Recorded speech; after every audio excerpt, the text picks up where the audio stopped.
Hello, my name's Lorraine Clayton. I work as a client advisor at Cancer Support Yorkshire, and I've worked there for about three and a half years. This week is Cervical Cancer Week. I'm bringing awareness to cervical cancer. So I thought it's only good and proper to let you know about my cancer journey and my cervical cancer journey. When I was 34, I was diagnosed with cervical cancer.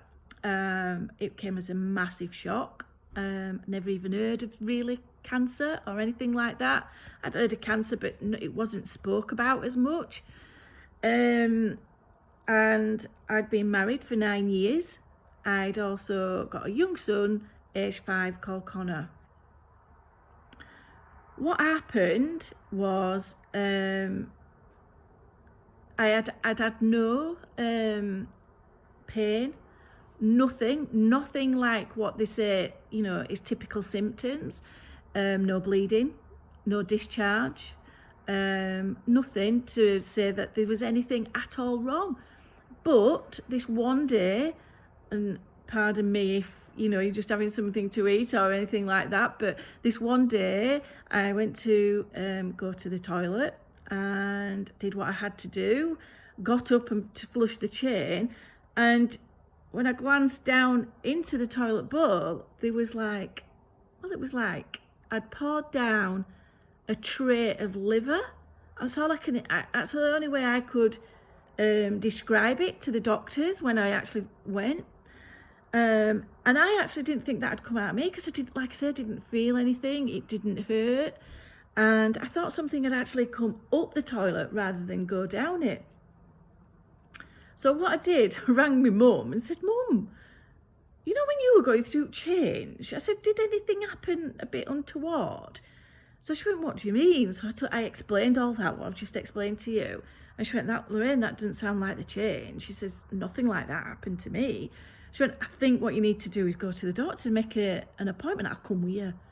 So I went, No, you're all right." I said, "It'll be nothing." I said, "It's just So she went, "Please go to the doctors just to get it checked out." So I thought, "Oh, I will do." So yeah, I did. And I can't say that they were anything but other than fantastic.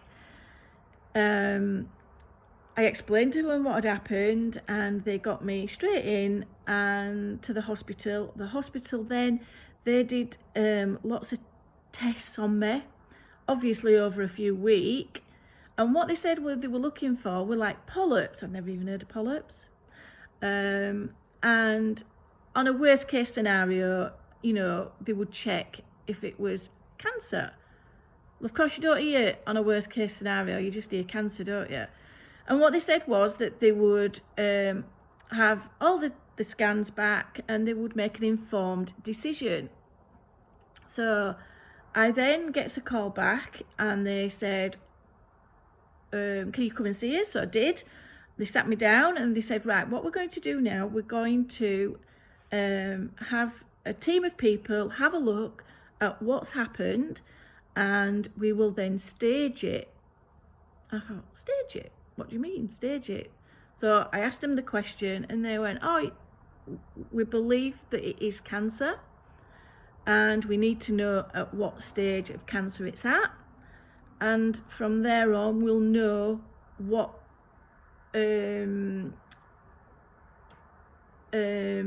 treatments is available or what we need to do if we have to have an operation or things like that." So it'll be staged from a stage 1 to a stage 4. And we'll have a consultation with you and we'll tell you then what's going to happen. So I thought, right, okay, so it is cancer and it's going to be staged, and obviously stage 1 is caught early, stage 4 is caught late. And I thought to myself, well, it could be stage 4 because I have not had any symptoms, I haven't ignored anything, I haven't done anything quickly because I don't know how long I've had this thing. So as you can imagine, I was walking around and everything that I saw was in 4s. There were 4 milk bottles on a step. There were 4 photos on a shelf. There were 4 chairs round a table. You name it, there were 4 of everything. And so I was thinking, oh God, this is a sign. This is going to be really bad news, this. So on Christmas Eve, I got me meeting, my consultation date on Christmas Eve, and I went down and they told me that I was a stage 2B. So I was in between. It weren't caught early, but it weren't caught late, and there was things that they can do and treatments and things like that.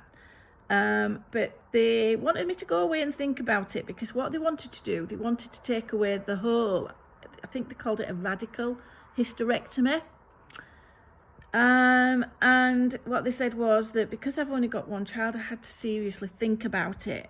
And to be honest, I didn't have to think about it. I just said, look, I've got one child and I want to see this child grow up. So they did sort of like come round to it, but they said, I think you might need some counselling just to have a think about it. I went, no, I don't need some counselling. I want to just get on with it. I want this thing out and I want to give myself the best chance of survival. Now, whether that was the right thing or the wrong thing to do, I don't know, because I've never lived through this and I don't know anybody else who's lived through this at that stage. I spoke to my husband and he said he would just support me in anything that I wanted to do. I spoke to my mum and dad, and my mum and dad said, well, do you want any more children? I went, well, I don't know.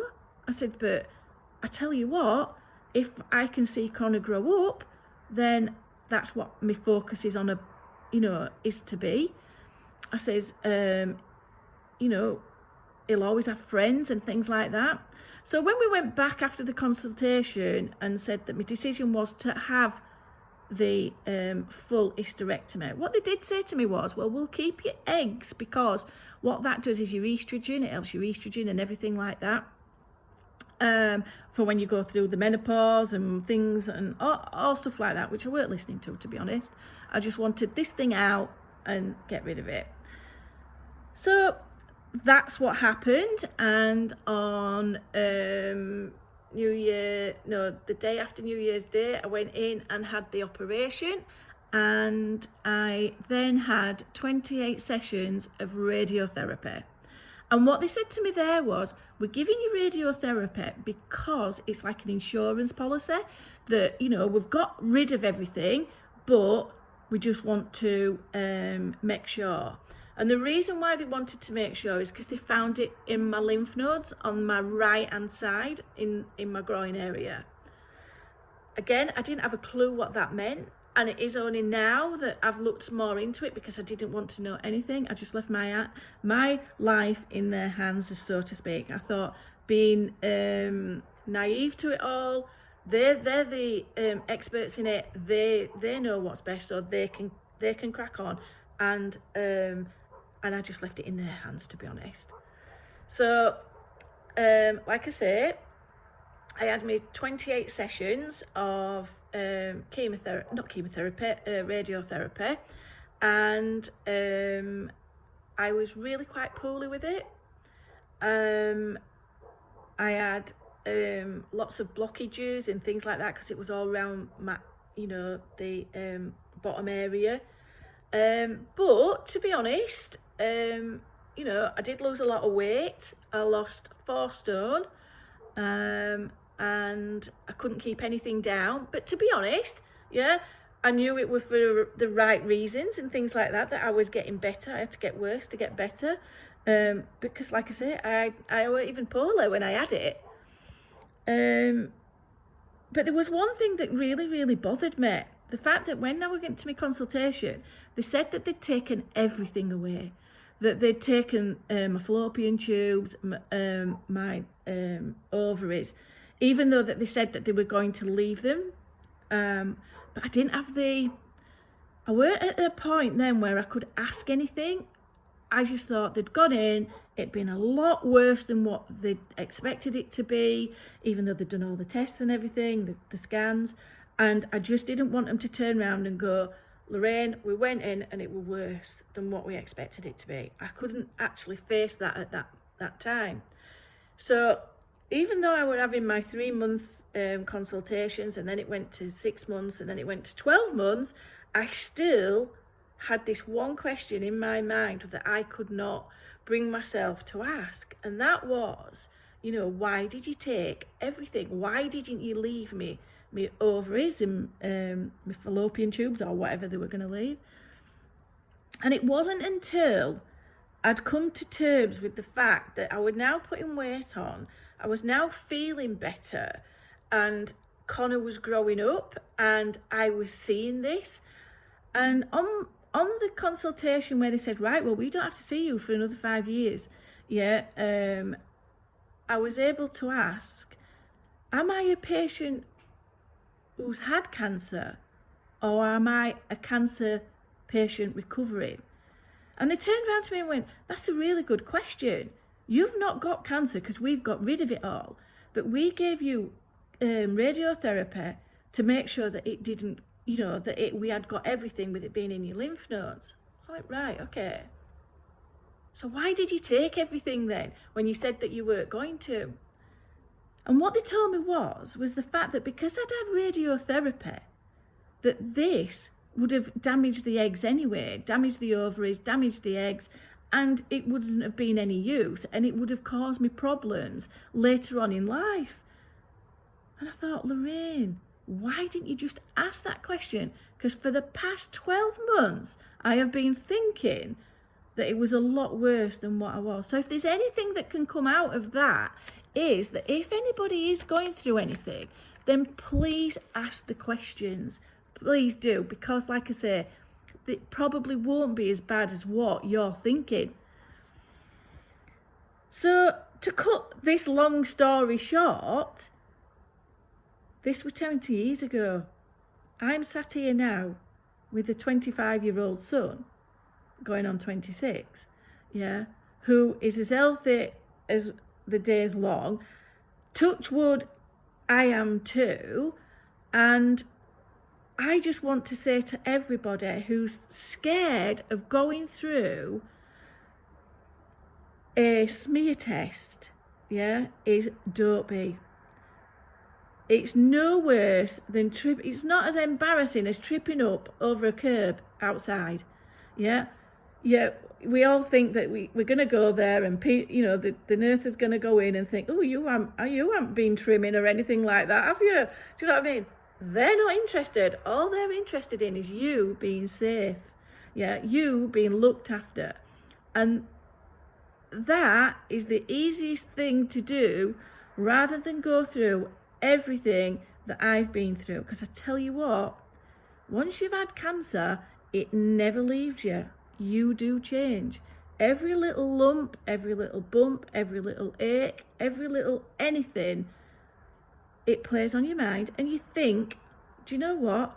Is this it? Do I have to go and start this all over again?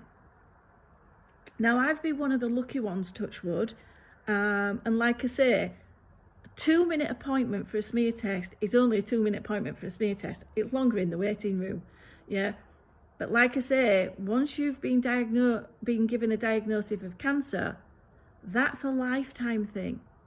So please, if you've listened to this long, sort of like, I suppose it's an interview type thing that I've given, and you get anything out of it, and that is just to go for a smear test, please do. It doesn't hurt. It's not embarrassing. They've seen 101 before you. So, yours is no different to anybody else's. Just go and have it done. Thank you.